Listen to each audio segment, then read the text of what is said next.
where I could understand really how nutrition is playing into our overall health.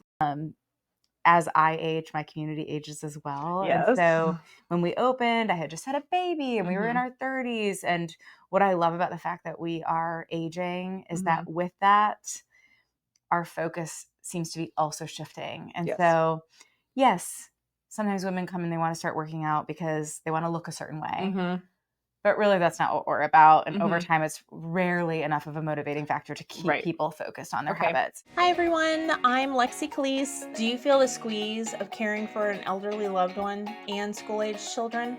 Then welcome to the Sandwich Stories. Let's dig in. Hi, everybody. It's Lexie Callies with Sandwich Stories, and I have Christina Vance here with me with Rise Collective Wellness. And we're going to talk about food and how that really impacts your health as you age, but then also as you, if you were to get sick, just making yourself better from the inside with the food that we eat. So thanks for coming in today. I really appreciate it. I'm happy to be here. So tell us what Rise Collective Wellness food provides. Yeah. So we call it Rise Nutrition, that side of our business. So what we do, we were primarily a fitness studio to start with, right? And then we, over time, we're noticing a lot of the goals that our students were wanting to achieve were being sort of halted by what I would say is, you can't outwork out your kitchen, right? You can't outmove your kitchen. And so we started to chat about that a little bit. We started to make recommendations, and I had done a lot of kind of just Googling and reading and investigating on my own. And we started to provide some programs that we felt good about introducing to our students or partnering with other brands. And over time, it was just I'm sort of a seeker of knowledge. And so I was finding myself maybe not necessarily agreeing with some of the things that I was feeling like came into the studio or having concerns over women making these kind of dramatic changes in their lives and thinking, well, I'm not really qualified to weigh in on this, but I don't know that this is really serving us best. And so during the pandemic, like a lot of businesses, we had to kind of decide, how are we going to figure this all out and keep our business the way that we want it to be and continue to help it grow? And so I decided to go back to school, to a school called the Institute of Integrative Nutrition, where I could understand really how nutrition is playing into our overall health. As I age, my community ages as well. And so when we opened, I had just had a baby and we were in our 30s. And what I love about the fact that we are aging is that with that, our focus seems to be also shifting. And so, yes, sometimes women come and they want to start working out because they want to look a certain way. But really, that's not what we're about. And over time, it's rarely enough of a motivating factor to keep people focused on their habits. So start talking about food with people. How are we going to do this? Go back to school, get credentialed to feel like, okay, now I have something under my belt. I understand this a little bit better. How can I guide people through their nourishment? And started to work with people mostly one-on-one, just because what I had hoped going into the program was I'm going to be able to lead just like I lead classes. I lead groups of women. And I'm going to be able to lead groups of women in these tremendous life-altering nutrition plans. And the more I learned that, I'm like, what's right for Lexie isn't right for me. It's not right for her. It's so different for everybody. It's different for everyone. And while we sometimes play in that zone a little bit, it really is better to help people explore what works for them best. So I started working with people one-on-one. And again, we hit sort of a roadblock. Here's my plan. I know that this is what's best for me. But my life gets in the way, right? We have kids, we have parents, we have jobs, we have just not wanting to spend half of our lives thinking about how we're going to nourish ourselves. And we ran 1-2-week program where I said, okay, what if you just didn't have to do it for yourself? What if we just did it for you? Just kind of like to show somebody, like, let's see how you feel if you eat the way you intend to for just a couple of weeks. And we were shocked at how successful that program was. Everybody was like, yes. And so then we were so then it was meal prep for others. Yes. So you're prepping the food, and was it kind of a general, like, here is the diet for this week, or here's the food for this week, and people could pick and choose, or was it you bought the week? Yeah. So the way that we laid out the program, which like anything group based, is like, this is the general menu that we recommend you follow. And then if you have a sidebar special need, let's talk and we'll edit that for you. So we just said, we'll cook everything. We've said, this is a great day and this is probably going to hit most of our needs. So we made that for a couple weeks. Everybody loved it. Yeah. Are you going to do this again? And we're like, oh, well, gosh, we're not caterers. We were just kind of playing in this space to just kind of demonstrate how you might feel if you just ate these really 3 beautiful meals a day and supplemented with XYZ. And so then we started doing it like once a month. Okay. In the end, we only did that for a few months until we're like, this isn't really like even a part of our business. We have to get ourselves like licensed as a food manufacturer. Where are we going to cook? How are we going to follow the laws for the state of Texas? How are we going to make sure that we're in good standing? Making sure that this can be a legitimate side of our business, not just this kind of like thing we did as a favor. Right. And we spun into that. And so then we are licensed and we started to become a food manufacturer. And in the end, I was the chef for a couple of years. And that became, because the need is so consistent. Right. It became a little bit out of balance from my life, being able to manage all that time. And so now we've partnered with a local caterer who does that's great. the lion's share of it. I mean, there are weeks where they have stuff and I still play in that space, but it's been wonderful. And yeah, I think the easy button sometimes needs to get touched. Right. And when it comes to food, it feels like impossible. It's daunting sometimes. Yeah. It really is. Yeah. When you feel like, oh, I have to meal prep and I have to go do all the grocery shopping. And, you don't want to keep eating the same things over and over again, because that just gets, it's boring. And when you're trying to feed yourself, but then also your family. Yes. And so we joke in our house, chicken and beans. Chicken and green beans is like a standard easy button for us. But my son, he's like, oh no, chicken and beans. Not again. Not chicken and beans. It doesn't matter how you prepare the chicken.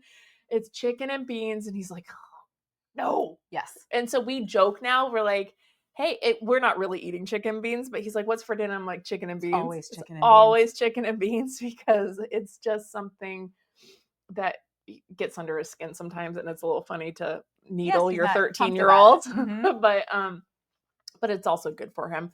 But yeah, you're like, you have your fallbacks, and then the rest of your family's like, oh, and we all have our things, right? Well, that we all have. An arsenal of those is really important. Right. And once people have a handful, maybe the kids aren't thrilled, but the kids don't want to go to school every day. The kids don't want to brush their teeth every night. My dad's fallback was always jambalaya, because he made it for an army. So that meant he could make it on Saturday, and you literally ate it until it was gone. So 5 days of eating jambalaya for dinner was my childhood. Yes. And I don't like leftovers now because of it. So me and leftovers are not friends. Okay. I have to really, really love something to eat it twice. And so then my husband ends up eating all the leftovers. And he was like, well, I guess I'll eat leftovers. Always somebody's eating it, right? Someone's eating it. It doesn't get thrown away. But my dad ruined me for leftovers, because you had to eat it till it was gone. Yes. And he made a stew pot full of jambalaya for 3 people. It's a lot of jambalaya. It's a lot. It was delicious. And yes, it's one of those foods that gets better as you eat it, or as it simmers. And, it's always better the next day or the third day, but day 5, you're totally done. So I totally understand. So it's either make enough food to last 5 days, because then you're one and done. Yeah. Or like you said, it's the prep, it's the grocery shop, it's not even just all of it. It's recipe, what looks good, what sounds good, the decision, the planning. Grocery shop. No, you're fine. Yeah. And then grocery shop, prepping it. Like, can you cut it all up on a Saturday and get it all ready to go, so it's already put together? But then, like you said, life gets in the way. It does. So, then you're falling back, like, oh, we didn't get to the grocery store this week. Oh, Chick-fil-A's down the road, or we got to grab in the car and go, or, I'll call my husband. It's like, can you? And of course, if Shelby picks it, it's pie 5. He's like, can Daddy bring home pie 5 today? Yeah. And that's not good either. Yes. So, but it's the fallbacks. So I think sometimes it's even just as much as like what you described, is just not wanting to like hear the objection. Yes. And then deal with the doing. Mm-hmm. Yeah. But, with your concept, you're able to provide people with Yeah, food. I mean, but is the food really geared towards the whole family, or is it geared towards your client who's really trying to eat in a specific way? so it depends. Okay. So we actually have unsuccessfully tried like a family option. Most of our clientele are and we are women of all ages, truly. Yeah.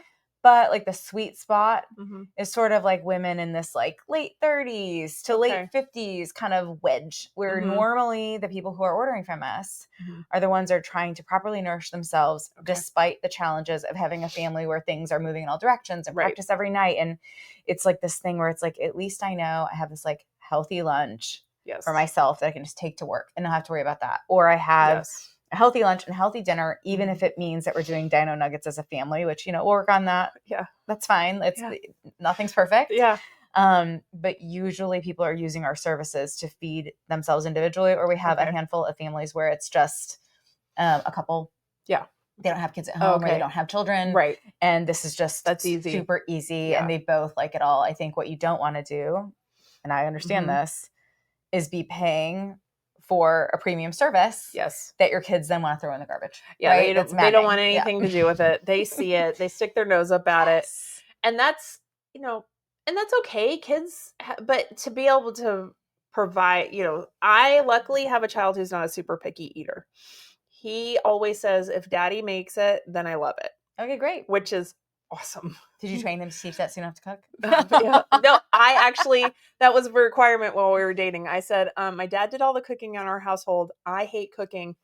Do you have to like to cook, or we will be eating Chinese takeout for the rest of our lives. Okay, great. So you married someone who likes to cook. Yes. Great. Which is awesome. Beautiful. But it was a requirement because my dad liked to cook. My mom cooked when they first got married, and my dad started nitpicking, and she said, I know you know how to cook. There's the kitchen. Yes. And he did it from that point on and loved it. And it was a stress reliever for him. So he really did like it. But yet again, he didn't know how to cook for 3 people. He knew how to cook for 3 giant men because his mom taught him how to cook for 3 giant men. Family. And she was a teeny tiny, like 5'2" lady. So it was like this little tiny woman who knew how to cook for men who had massive appetites. Okay, yeah. So that's how he cooked, and that's how he fed us. Fed your whole family, yes. Hence the jambalaya for 5 days. Yeah. Whereas as a kid, probably when he was a child, it was probably 2 or 3 days. Yeah, I was going to say 2 nights. And that's 2 nights, and it would have been gone. Or my grandmother would have fed it to the dogs. Okay. Because her dogs did not eat dog food. They only ate real food. So yeah, it's probably better for them. Yeah. It probably was, but at least, and especially you think like 1960s canned dog food. We don't want to know what's inside that. Yeah. So her dogs ate really well. But yeah, I can understand. Yeah, that's, I think it is good. So how do you find your clients when they say, I'm buying for me, but I have this family? Do they find that it just makes, like you said, maybe they're taking it just for lunch, but if they are eating it at dinner, do they find that it was a little hard to transition to, like, mom is eating something completely different than the rest of the family? Even her husband could be eating they're all, say it's a family of 4, so 3 out of the 4 people are eating one thing and mom is eating something different. And that conversation. Yeah. So I think, this is what I get the sense of. We don't actually endeavor into this conversation too often. Despite it being a part of my business, I still would say with really no hesitation, you would probably eat better if you would learn to cook for yourself. Yes. For everybody. Oh, yeah. Right? It just makes it easier if you don't get an order in, or if you plan to eat more than 5 times this week, or 10 times, whatever, if you ordered 5 or 10 meals, it would serve you to figure out, and I do this with my clients all the time, order 5 meals for me. Here are like 4 easy button meals that you can kind of grab and go from the grocery store and put like a good meal on your table that you didn't have to kill yourself to do. You don't like to cook, etc. Yeah. that conversation, because that's a conversation I do think is probably to try to be avoided, right? We grew up during like diet culture, right? So like mom's on a diet, and I didn't really have too much of that at my house, but I know that's a huge thing. My mom was always on a diet, or my mom's restricting. And even if that's not really landing clearly in the lap in the way that you're speaking of it, I think sitting down to have a separate meal from the family indicates, I mean, kids notice. Of course they notice. They notice everything. Why is mom eating that? Yes. Why, so is she depriving? Yeah. Or, if she was using language I would choose for her to use, why does she care more about how she eats than me? Exactly. No, exactly. You need, So, I mean, like you said, being able to show your kids how to eat in this healthfully way, right? And then, so they're not just living off of dinos and dino nuggets and mac and cheese, which I understand there are, I'm just letting y'all know, I know there are some children who have any food being fed is the best. It does not matter. They all have their own issues. And if your kid is, the only thing they will eat is dino nuggets and mac and cheese, they're being fed. I get that. I'm not talking to all of y'all, but the rest of us. I mean, my kids eat plenty of, I mean, I don't want to even like give it a name, but I mean, I would say like kind of like just junkier foods, right? Or like less than optimally nourishing foods. Yes. They do. I mean, no, they all eat no land in which perfection exists. But I think it's starting that, seeing maybe mom eating it first and then transitioning slowly where the whole family is eating it will help set a precedent for a lifetime of eating well. And you have those, then you still get to have the time where you get to have junky food. You get your pizza and the nuggets or Chick-fil-A or whatever, and the ice cream, whatever it is, but it's not every day, every night. And that's not going to be always your fallback. Maybe your fallback is going to be grilled chicken and beans. Yeah, chicken and beans. Chicken and beans. With parents, kids are just like anything. They're very flexible. The earlier we start them, the more flexible they are. But, so if there's a mom that has like a 9-month-old right now, just give them whatever you're having. I mean, truly. And even if they don't eat it, like it's a barring mouthfeel. Any type of situation from a medical standpoint. Yeah. But mostly like they'll eat if they're hungry. They won't if they're not. It's okay. But you get into a zone where like all you have done, and I had this with my oldest. I mean, basically pasta was like all he would really eat. And so we kind of just let it roll that way. Yeah. And I don't have, the key to making every kid a more, adventurous eater. Some people in general just seem a little bit more open.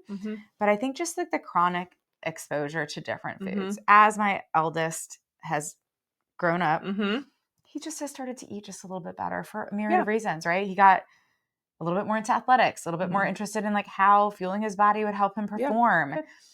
All of that kind of happens over time. So just like those healthy foods, this like one little key hack I talk about all the time. It's nothing earth shattering, but I had my children all in California. My oldest was only 7 when we left, but in the neighborhood, she sent my oldest home, 6 or 7. He had some like hummus and celery and I was like, what? Yeah. How did you get him to eat that? She's like, it's all I put out. Yeah. And I was like, right. And so now I do it all the time. My kids, especially when they have people over, it's not every single day after school. Yeah. But like I make just what we call like a snack tray and it's cut up vegetables and fruit and some dips. And sometimes there's a little like more treat kind of thing that I know is going to go first. But like you fill up that tray and you get 4 hungry 10-year-old boys. Yeah.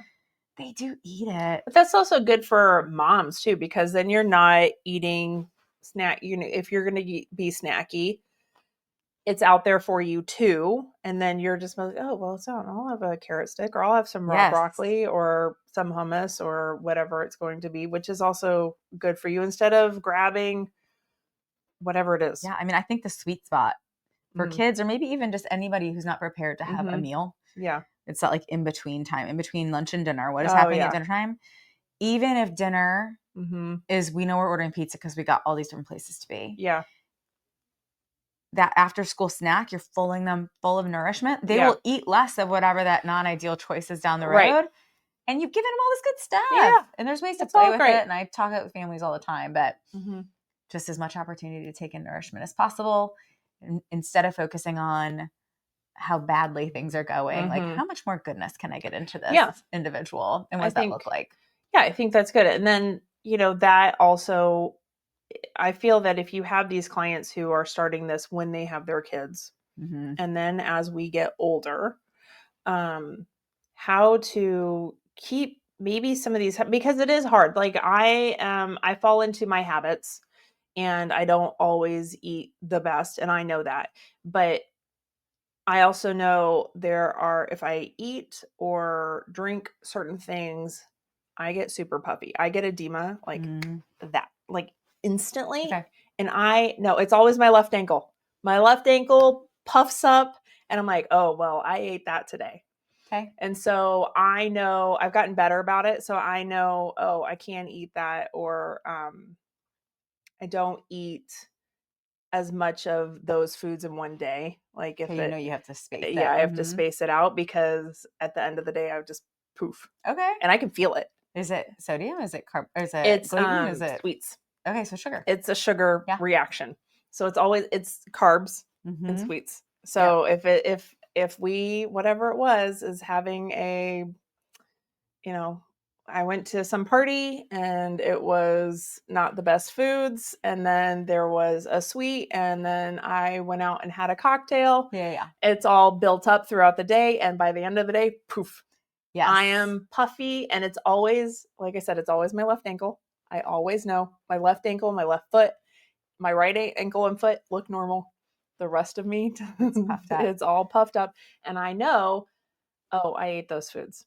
So I've kind of learned over time that I have to spread them out. Okay. Not omit everything 100%. But I think that just leads to, as we get older, our bodies change. You can't eat everything that you used to be able to eat. And it's a hard habit to break sometimes. But I think with your clients, like you said, you have this kind of age range of most of your clients. The median age is probably around 40. 40. Yeah, we're getting older. Yeah, now that I'm older. We're all getting older. Yeah. But then, maybe they're coming to you and being able to start to make these changes because they're feeling things like the ankle puffiness, or their joints hurt a little more, or whatever it is. So then they're able to eat, change some habits by eating the foods that you're providing, because when it comes to your food, what is your focus? Is it really just clean? Is it anti-inflammatory?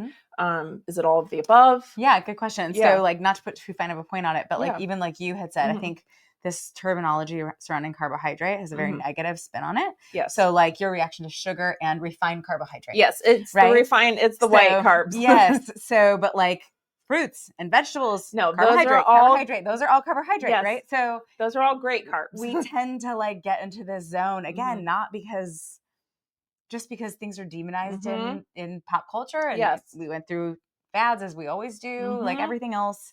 Our meals are designed to be like fiber forward, so lots of fresh produce, that have a good protein density to them, because most of the women, or I mean, I think people in general, that most of the women in our demographic are finding challenges in their health and their hormone balance. Yes.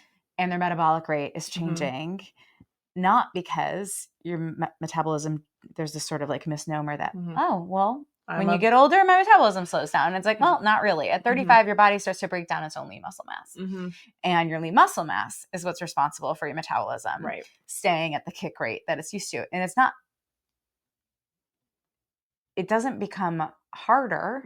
It's just most of us are not diligently feeding into that in our younger years, and then things change, right? So it does become harder because we have to start paying attention to it. Yes. So we are focused on at least 25 grams of protein per meal. We like to get somewhat higher than that when we can in those meals. So the meals are, and from a caloric density standpoint, riding usually between about 350 and 500 calories. Just again, taking this general look at like, okay, who is this feeding? When are they consuming it? What are they looking for from it? Right. And we're really huge at the studio about pre and post workout fuel. Again, there is no diet and program right for everybody. So there's lots of stuff out there in the media. I'm not saying it's bad for everybody, but I think fasting is a far more blindly prescribed modality for women of our age than it should be. It is not appropriate for everybody. Right. And it might be to people's detriment without really realizing it. So fueling appropriately for the movement you're having. If you're committed to intermittent fasting, let's move your workout to a place where you can fuel pre and post. That's great. Yeah. Again, maybe you just aren't a 5:45 a.m. workout person anymore. Yeah. If that's going to be something that you choose for your lifestyle. So we try to make the meals that it's a pocket tool for everybody. Right. Just depends on where you place it. Ah, okay. So, and like you said, it's protein dense, lots of fiber, because I'm sorry, America, you're not getting enough fiber. No, nobody is.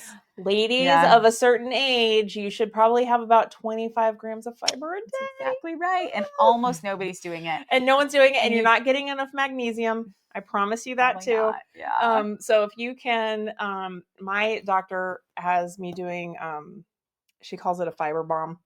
Okay. And it is 25 grams of fiber and 400 milligrams of magnesium. Yeah. Every day. Yeah. So what people will sometimes say, or some people listening to this are like, I do not need fiber, right? If they have a digestion that's a little bit more active. Yes. And it's scary because if I'm running to the bathroom all day and I can't handle it. That is not necessarily what happens with more fiber. No. It can. If you go hard and fast, if you're like, I've never had a vegetable and I still have this really regular digestion, like let's not push you straight don't do that. But you can like grow into it. And same thing with magnesium. You can still take magnesium. You just probably can't take citrate. Yes. So there's different forms of magnesium. Yeah, there's about 7 different kinds of magnesium, and they all do different things. And so really what you're looking for is the magnesium that works for you. But you still do need it. But we all, it does so many different things for you. It also, depending on what kind you take, it can also help you sleep a little better. It gets things moving if you're, if you need that too. But so my, she's not a gynecologist. Well, she is a gynecologist, but she's more than that. Okay. And so that is her go-to for more mature women. She was like, 25 grams of fiber and 400 grams of milligrams of magnesium a day. And she's like, your body will thank you. Yeah. I'm not a huge supplement person, and I supplement with those and one other, and that's it. Yeah. So, and you can, you can get fiber however you want to get it, but it is Americans are not getting enough by any means. Yes. Most Americans are lucky to maybe get 5 a day. It's kind of sad. I mean, and I eat a ton of produce, and when I started tracking it, just look at it, I was like, oh, there are many days where I'm not getting there either, and there's a tremendous amount of fresh vegetable in my daily diet, exactly. And it's harder than it sounds.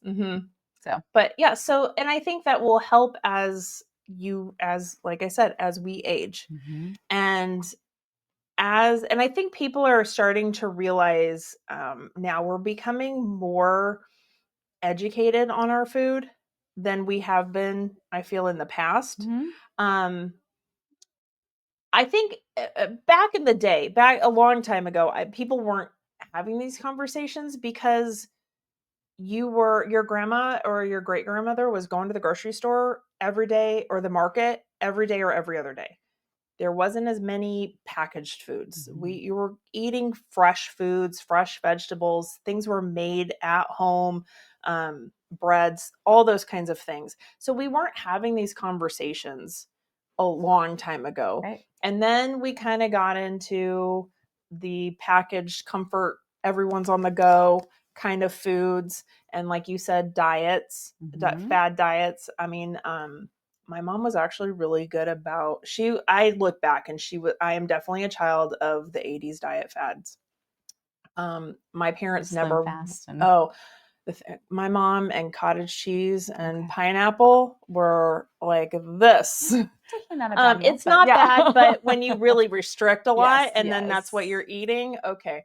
But I have to say my parents were really good about never bringing it up with me.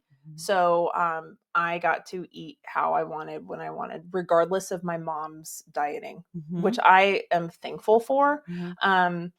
But like I've said in the past, she was in corporate America. So being one of the only women in her field at certain times, or even in her department, she had to look a certain way.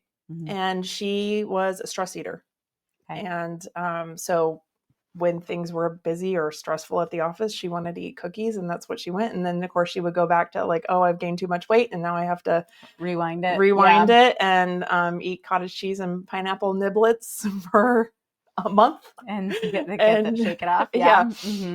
So I think now people are starting to realize, oh, that wasn't good.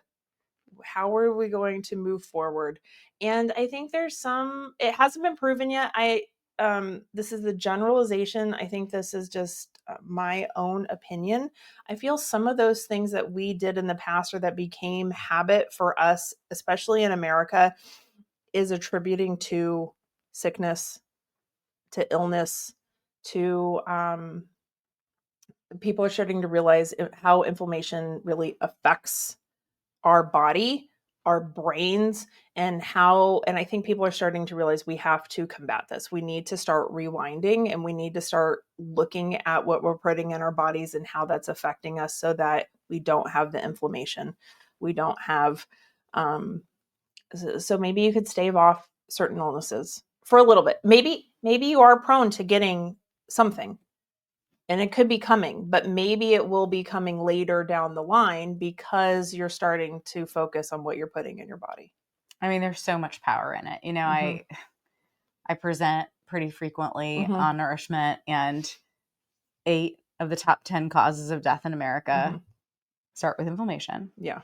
And the other 2 are suicide and car accidents. So all disease begins with inflammation in the body. And while genetic legacy is something that we can't necessarily stave off 100%, right? Danish twin study showed 80% of the time, even with a genetic deck of cards, 80% of the time, whether or not those genes decide to fly or stay at bay, are environmentally influenced. Again, do we control 100% of our environment? No. Do we control a lot of it? Certainly, right? We control our stress levels. We control those we spend time with. We control how we sleep. We control what we eat. We control the water we drink, what we eat out of, toxins that we expose ourselves through all of the environmental things we put on our skin and breathe in, etc. So I find that a really powerful message. It's not always received as like with as much enthusiasm as I want it to be, because then it feels a little bit like victim blame. Like, well, I'm sick, so you're telling me it's my fault? Well, no, here we are. Yeah. Here we are. And knock on wood, I could get sick tomorrow. I'm not perfect, but I'm making a lot of moves that I feel like this sort of health arrogance where I would be kind of ticked off. Yeah. And, it happens 20% of the time. There's literally nothing you can do. Things just go. And same thing. I might be predisposed to lung cancer, and I could smoke all day, every day, and eat sugar, and I wouldn't get it. Yeah. How does that math work? Oh, I don't know. We don't know. Yeah. But there's so many things that are stacked in our favor that said, if we do pay attention to this, and if we are using food instead of as like a crutch, which I think, I don't know when things got messier, but you spoke about how people would go to the store every couple of days, or people were farming their own food. They're fueling for nourishment because it's necessary to do the work and be awake and have energy. And then we kind of got into a spot of convenience, or just not seeing food even as much that way. Like, I mean, how many people grew up, and we do it some too. I try not to as a parent, but, oh, good job. Let's get pizza. Oh, great job. Yeah, it's always, here's well, okay. And they taste delicious. It's sugar. Fine. And we're sort of creating a relationship with food that really isn't about nourishment at all. No, it's a reward system. It is. Yeah. And then there's the other piece where it is social. There is connection. We had Easter on Sunday. We had our great friends over, and we spent a lot of time preparing a meal. And so it's unifying and it's connecting, and everyone's got to do it a few times a day. So it is a good time to touch base with people. So can't we do both? Yeah. Can we fuel adequately and use that fuel as a connective opportunity around the dinner table in our homes, rather than in the car? From here to there, when possible. Yes. When we all understand, people are busier. You're running around, like, pulled 10 different ways. Yeah. And so, you eat in the car sometimes. But I think that's also an American thing. big time. My mom's best friend is French, and she still lives in France. Her 3 daughters do, and all her grandkids do. And the idea of eating in the car is beyond them. They literally would pull over on the side of the road. There's spots all along the road, and they will pull it all out, and they will sit at the picnic table that's set up along the side of the road, and that is where you are going to eat before you get back in the car and go away. And my parents used to joke that only American cars had cup holders. Oh, interesting. Because for the longest time, my parents only bought German cars. Okay. And so if you got a German car with 2 cup holders in it, you were doing really well. Oh. But then they would go and we'd get rental cars, and it might be a minivan or something else when we're going on a trip, and there's like 20 cup holders in the car. They're like, oh, it's an American car, it's cup holders in it. Interesting. Okay. And so it was just kind of that way. Because the eating on the go, I don't think we're taking food as seriously as other cultures take it. Or anybody. And I don't if you think about like a baby or even our kids, we would never deprive them of sleep. Right. We would never say, oh, too busy, no sleep. No sleep. Like so many of these health things that you would just completely say are unacceptable. Yeah. Nope. You're not going to have any human interaction for a month. No, like that's not acceptable. But yet we're just fine with using foods that aren't really food to fuel our bodies. Then like you said, it was for me, food was, like I said, my mom never put food was a reward. It was you did a great job, you get ice cream. Do you feel sad today? How do we make that better? You get a cookie. I know. Cookies make you feel good. That was a big thing. So like for me, it is hard to break that. And I think it is hard to, and like I said, with the women that you're working with, because I'm sure most of them are women. Everybody's. We have a couple of good men that come in with their wives from now and then, but we're mostly women. Even when we rebranded, we left a franchise, we rebranded, and we're like, we're for women by women. But for me, I have a husband who can eat anything and everything and lose weight like that. And he might not eat ice cream. That man eats. Now. Oh, I don't know. I've seen his family. I've seen his dad. I don't know. But my husband can eat ice cream every single night before bed. And when he feels chubby at 155 pounds, he just stops for 2 days, and he's 152, and he's thrilled, and he's like, I'm not chubby anymore. That's normal. His 3 pounds make him chubby. So it is hard for me because my body does not work that way by any means. And so it's hard to combat that by saying I need to eat this way for myself, but then also moving forward so that I can help, like I said, like you've said, also with inflammation and hopefully staving off some diseases and the things that come along with inflammation for your health. And so it is hard to bring up that conversation with somebody who doesn't understand it. And who's thin, so what's the problem? And who's thin, so it doesn't matter. This happens, so it's super interesting because it's such a great point. And I try to encourage women to really understand this. And yes, to a certain extent, I don't have a certain pound that I would say like clearly an excess of weight isn't improving your health. Right, yeah. But in a lot of cases, people equate thinness with health.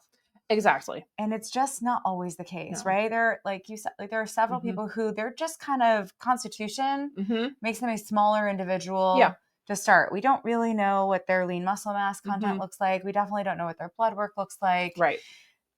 So that's not a measurement of total health. Also, some people just seem to have a bit of a larger build and their body has this homeostasis that sits more comfortably at a bit of a larger size. Now, is this person hundreds of pounds overweight? No. Right. And what overweight is, who the heck knows? Yeah. I hate the BMI, all that. Oh, BMI is nope, I don't believe in it. No, I mean, I think I'm bordering on obese for my height and my weight. I'm not even entertaining that as a possibility, right? So, however, encouraging a naturally thin person to behave a different way that they've never so they're not uncomfortable with their physicality. So again, I hate when women come to me.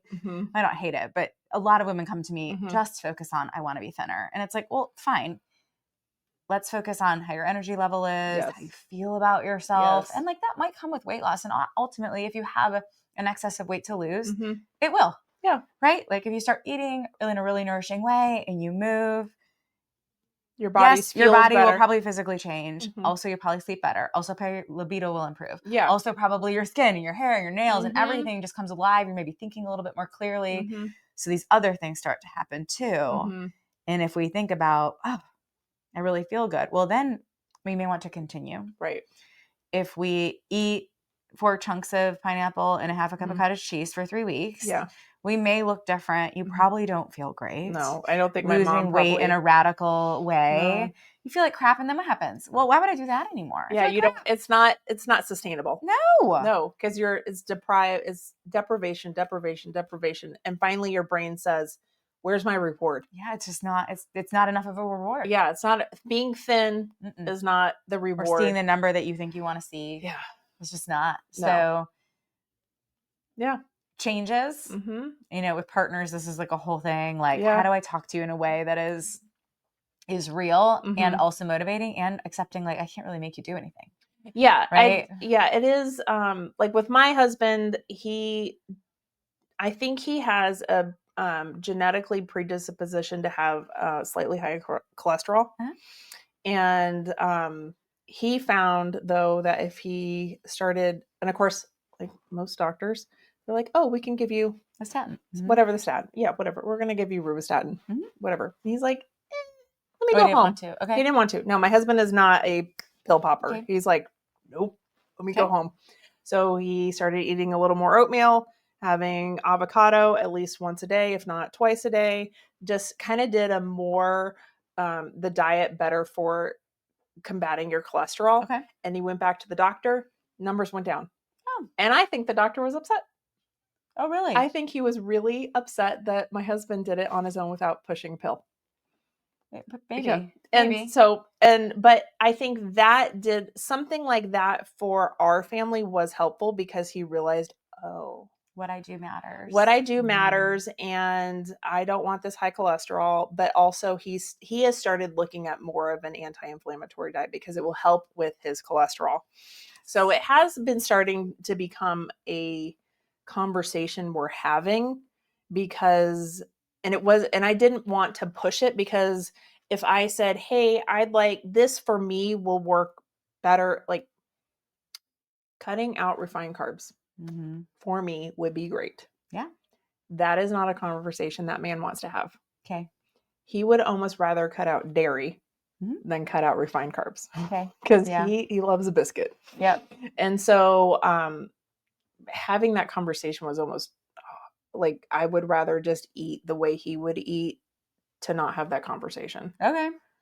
Just because it was easier than trying to change the mind of this man who I love and adore. Yeah. But now that he's starting to see certain things, he's getting more into it and started buying certain cookbooks that were more anti-inflammatory diets and just cleaner eating. And not that he eats junk food all the time.